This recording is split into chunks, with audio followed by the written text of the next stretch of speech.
Charles Davis. Somehow we make that smooth segue. The Fox lead college football analyst.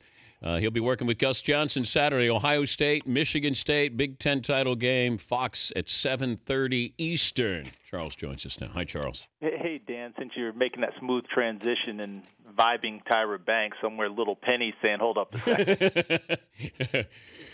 All right. I got Michigan State winning this game. It's a good thought. It's an excellent thought. Am I delusional? No, you're not delusional at all. And, obviously I'm not going to pick it since I'm calling it. But, look, it's the presentation that we're locked in on with these games. Ohio State being undefeated, by dint of them being undefeated, presents a different picture to people than a team that has one loss.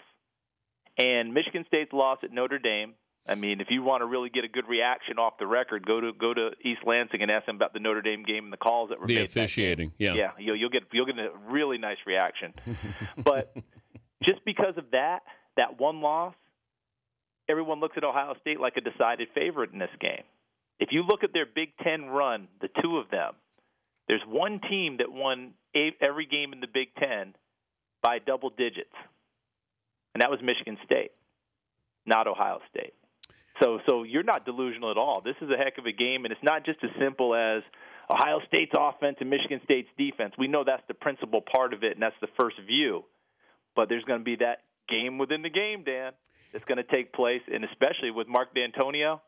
He may not smile much, but he yucks it up big time with those deceptive plays he likes to call. But can you see a scenario where a one-loss team plays for the national championship? Yeah, I can, and I know that for the most part, if Ohio State makes it through unscathed and Florida State makes it through unscathed, we're not going to have that scenario at all. Mm-hmm.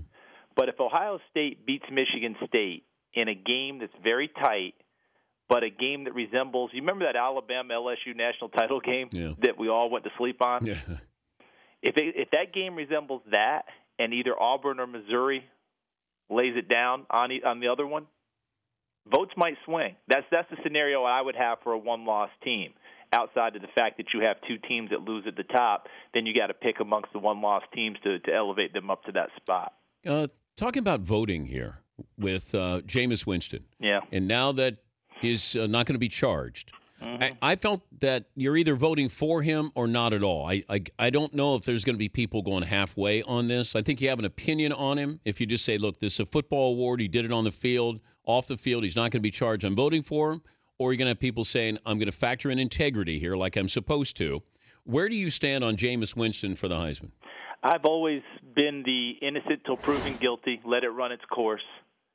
I can't get into the next part of it because it's too deep for me. It doesn't mean that I don't have concern for the young lady in question because I have a 20-year-old daughter.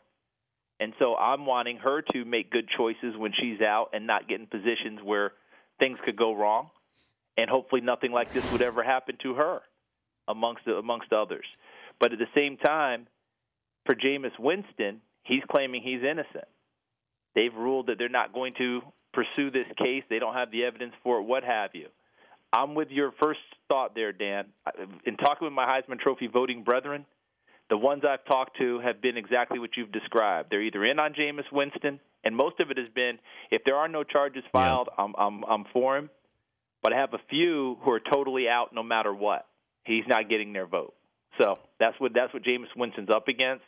I think for the majority, if they liked him before, now that the case is quote unquote clear, I think he'll get those people's votes. I don't think he'll have a lot of attrition from that group. But there were people who made up their mind as soon as the charges were brought up, and they're not going to change. Andy Staples from Sports Illustrated was on last hour, and he said UW, bringing in Chris Peterson, is an upgrade over Steve Sarkisian.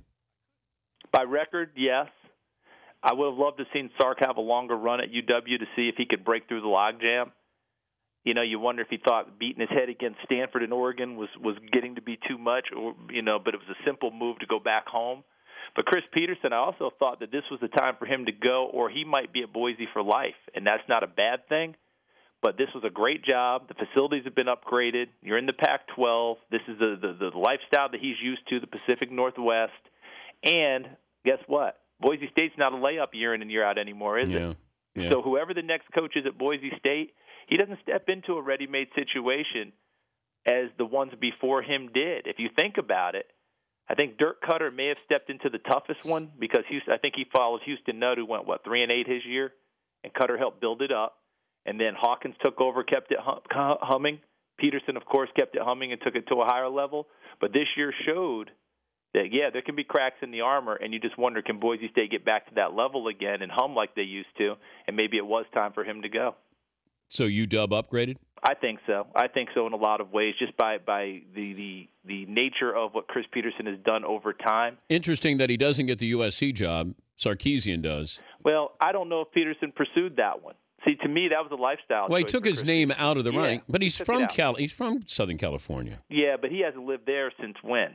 He's been in Oregon, I don't think Boise State. Yeah, there's certain coaches who belong in certain areas or in certain environments, and I think Peterson's one of those guys. I think UW fits him more personality-wise than Southern California, USC. It's not even close, Dan. He is much more a Pacific Northwest guy, even if he was raised in Southern California.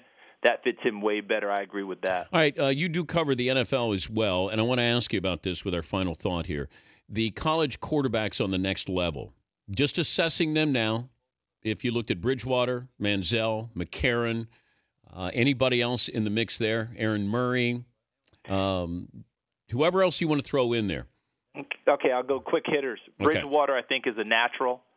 I think McCarron is... Is he a number one pick overall? It depends on who has the pick, Dan. Let's say the Texans do. But because we're so quarterback-centric, the answer is yes. Okay. Manziel's not a number one overall pick, but I think that ultimately people who pass on him are going to regret it if he grows up. McCarron is way underrated. He hasn't been a game manager since his sophomore year. They need to throw that out. The kid can make plays, and he can run a pro offense better. And we can't keep dinging him with he's an Alabama quarterback. He's better than Greg McElroy and John Parker Wilson. What about Carr, Fresno State? Carr's a very good player. The sad part for him, he's going to have to overcome, don't you? His brother. Yeah. You know how the league is. Oh, it's a Carr. Bloodlines. I don't know. I think he's a very good football player. I mean, that's how it goes. Dan, you've sat in those rooms and you've heard it, and sometimes I know you've thrown your head back and gone, "That's what you're making your decision on?" Yeah, I know. And it happens. Well, as long as the Texans don't draft him, he's okay. You stay away from those comparisons. He'll be okay without them. Yeah. But he's been through the fire, personal life-wise, and I think that's going to help him down the road. Great to visit with you. Tell Gus we said hello. All right. You take care of yourself, and I'll definitely do that. Be good, Dan. Happy holidays, everyone. That's Charles Davis. You can catch him alongside Gus Saturday night, beginning at 7:30 Eastern, Michigan State and Ohio State. The Dan Patrick Show, weekday mornings on Audience.